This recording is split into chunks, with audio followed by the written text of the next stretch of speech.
Bismillahirrahmanirrahim. Pemirsa tercinta yang dirahmati Allah, Tuhan Yang Maha Esa bersua kembali di kanal Hikmatologi.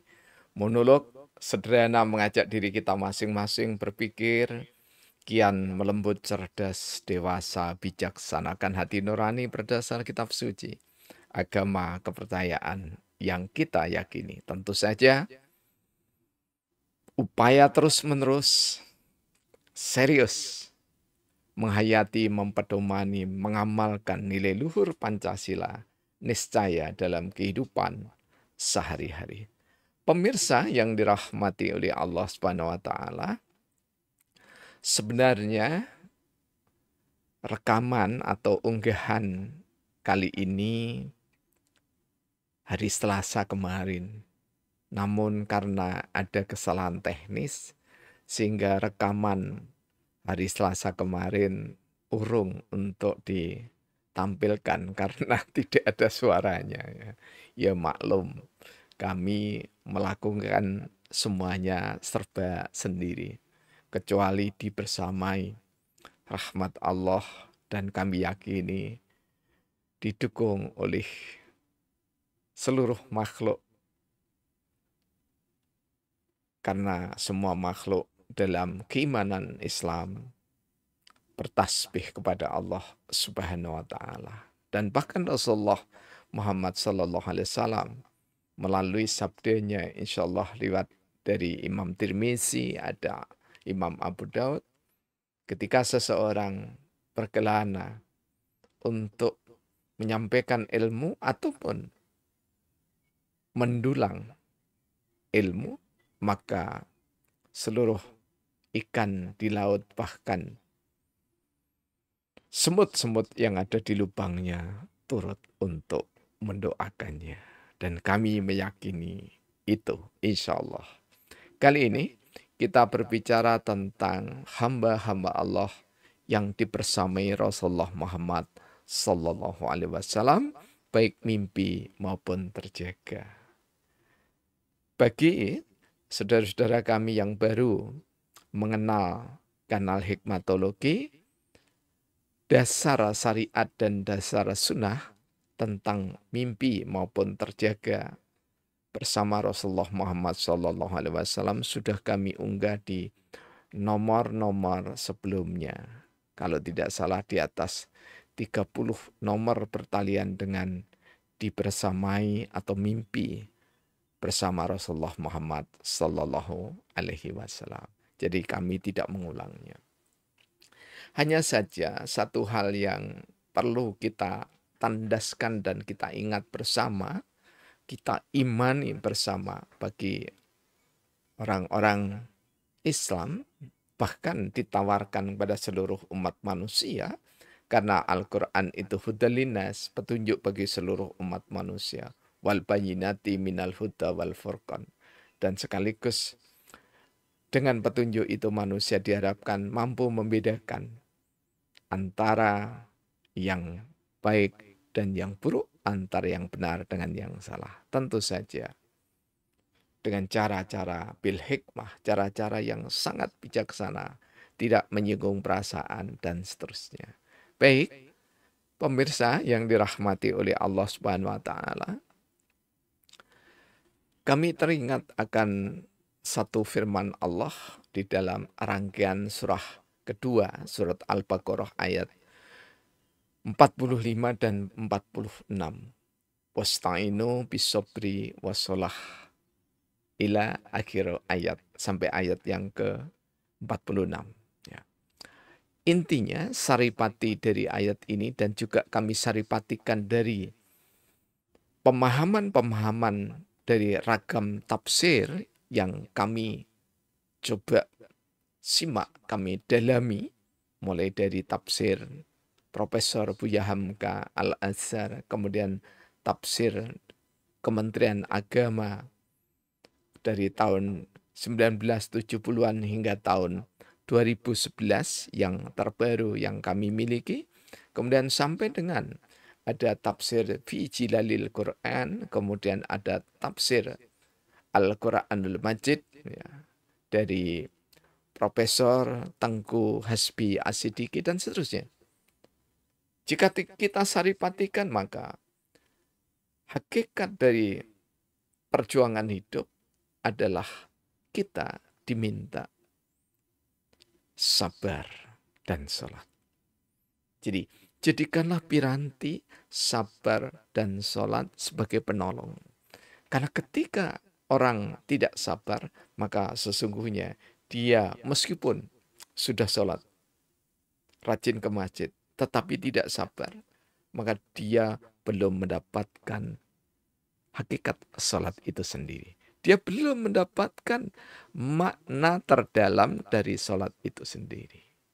Karena sholat itu sistem tentang seluruh kehidupan. Baik kehidupan gaib, nyata, semuanya ada di dalamnya.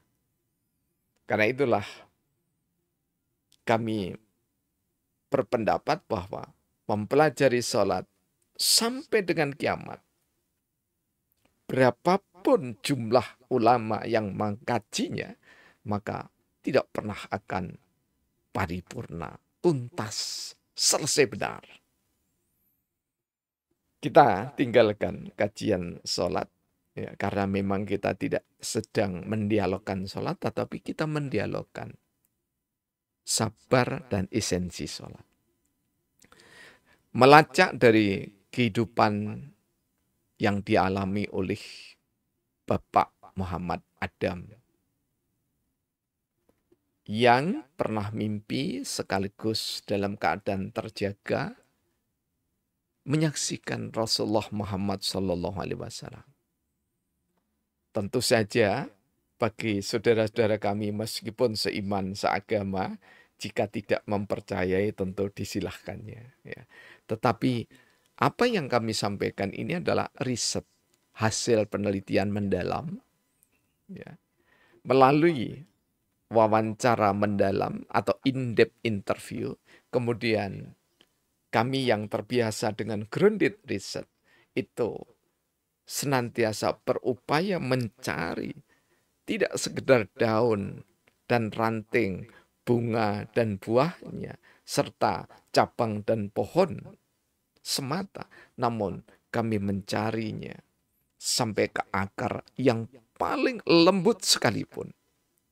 Dari akar tunjang sampai akar yang paling lembut yang menopang sebuah pohon. Maknanya bahwa kami berusaha untuk mendapatkan informan sekaligus mendapatkan informasi dari informan yang benar-benar dapat dipercaya.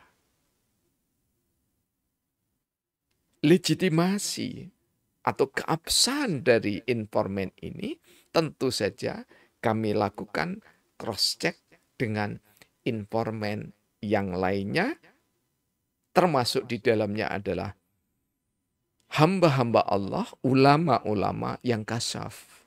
Ulama-ulama yang tidak sekedar bisa melihat dengan, mohon maaf, mata, mendengar dengan telinga, berucap dengan lisan, tidak sekedar itu. Tetapi mereka ulama-ulama yang sudah dimampukan oleh Allah membaca tulis tanpa papan kasunyatan jati. Jadi membaca tanpa tulisan, tanpa papan yang sejati. Artinya seperti kami yang guru, ya dosen, ketika menulis ada papannya. Dan tulisan itu tergurat, nyata. Setiap orang yang tidak buta huruf mampu membacanya. Tetapi tulis tanpa papan kasunyatan jati itu hanya mampu atau bisa dibaca, dicandra oleh para ulama yang kasyaf, sesepuh-sesepuh atau kiai-kiai yang sudah ditakdirkan oleh Allah untuk mampu menyibak di luar kesejatian satu kenyataan. Pemirsa yang dirahmati oleh Allah, itulah latar dari grounded research yang kami lakukan. Seorang Muhammad Adam. Betapa tidak sabar kalau kita mencoba menggambarkan informan yang satu ini. Tentu saja informan-informan yang sudah terlewat itu juga memiliki kesabaran yang istimewa juga. Kita kali ini melihat, jadi kami mencatat apa yang dialami oleh Bapak Muhammad Adam. Mimpi pertama seorang Adam pada 13 atau tanggal 13 Desember tahun 1983. Mimpi bertemu Rasulullah yang menaiki kuda hitam, kata beliau. Pedang Zulfikar ada di sebelah kiri beliau, di pinggang tepatnya. Kemudian tangan kiri memegang kendali kuda, kemudian menoleh ke Muhammad Adam tersebut sembari tersenyum. Setelah itu Adam terbangun, kata beliau, nyaris jam 2 pagi dini hari, kemudian serta-merta seorang Adam mandi, keramas, melanjutkan dengan sholatul lail sampai dengan subuh tiba. Dan esoknya di hari Rabu, Muhammad Adam yang juga dianggap sebagai ustadz itu menyampaikan tausiah dan mencoba berbagi dengan jamaah yang ada di desa Purworejo, tepatnya Dusun Cumpleng,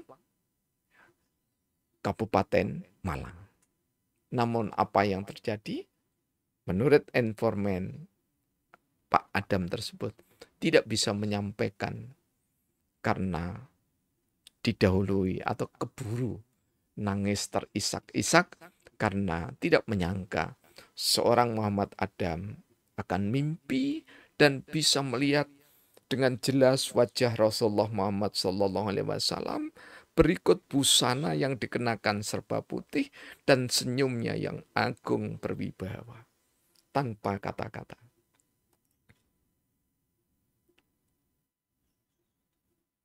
Hanya saja karena terperanjat, katanya Bapak Muhammad Adam, maka Muhammad Adam menyampaikannya atau secara otomatis begitu kata beliau, mengucapkan subhanallah ya Allah Rasul. Nah, singkat cerita, sampai dengan 1983 itu 84, 85, 1986 dan seterusnya. Sampai 10 tahun pun belum pernah bermimpi lagi. Karena pernah bermimpi, maka seorang Adam terus-menerus bermunajat kepada Allah agar diberikan kesempatan mimpi lagi ataupun terjaga untuk bisa menyaksikan keagungan Rasulullah baginda yang sangat dicintainya. Betapa tidak sabar. Karena 24 tahun kemudian, tepatnya kami tulis dari wawancara ini, tanggal 7 Juli 2007, baru mimpi ditemui Rasulullah Muhammad SAW lagi. Rentang yang sangat panjang sekali. Jika pemirsa memperhatikan di kanal Hikmatologi, unggahan-unggahan yang lalu bertalian dengan dibersamai Rasulullah Muhammad SAW, ada yang hanya hitungan bulan, ada yang hanya hitungan hari, ada yang hanya hitungan pekan. Ditemui lagi, ditemui lagi, ditemui lagi. Namun seorang Adam ya ditemui lagi baru 24 tahun. Waktu yang panjang. Karena itu kami mengangkatnya ini dengan tema kesabaran menunggu Rasulullah Muhammad SAW yang sangat istimewa. Kemudian 5 tahun berikutnya doanya baru dikabulkan lagi. Tepatnya tanggal 5 Maret 2012. Masih dalam keadaan mimpi. Mimpi bertemu Rasulullah Muhammad SAW dan benar-benar kata beliau melihat wajah agung beserta seluruh tubuhnya dan selalu lengkap dengan pedang Zulfikar yang ada di sebelah kiri Rasulullah Muhammad SAW. Tentu saja itu adalah rentang yang panjang. Namun nampaknya begitu istimewa anugerah Allah Subhanahu wa taala kepada Muhammad Adam sang informan. Karena di bulan Maret itu 3 kali, yakni tanggal 5 yang kami sampaikan tadi dan tanggal 7. Tanggal 7 itu berturut-turut pada waktu zuhur dan pada waktu asar. Semuanya, kedua-duanya dalam keadaan terjaga. Beliau ada di satu masjid. Dalam waktu zuhur yang pertama, kemudian yang kedua pada waktu asar. Dan terjaganya itu sungguh benar-benar sangat istimewa. Mengapa? Karena di saat zuhur itu, seorang Muhammad Adam benar-benar secara spiritual, secara kejiwaan, diajak Rasulullah Muhammad SAW untuk sholat di depan Ka'bah. Tepatnya di Multajam. 2 kali berturut-turut di tanggal 7 itu. Dan 2 kali itulah seorang Muhammad Adam diajari prosesi gerakan sholat. Mengapa kami menyebut diajari? Karena memang seorang Adam mengikuti gerak-gerik Rasulullah Muhammad Sallallahu Alaihi Wasallam sampai dengan usai melaksanakan sholat yang imamnya adalah sungguh sangat istimewa, yakni Rasulullah Muhammad Sallallahu Alaihi Wasallam. Kemudian masih di bulan Maret tanggal 13 tahun 2012, Muhammad Adam mimpi kembali dibersamai Rasulullah Muhammad Sallallahu Alaihi Wasallam dan lagi-lagi selalu dalam keadaan dimampukan oleh Allah untuk memandang wajah agung Rasulullah Muhammad Sallallahu Alaihi Wasallam dengan senyumnya yang khas, kata beliau.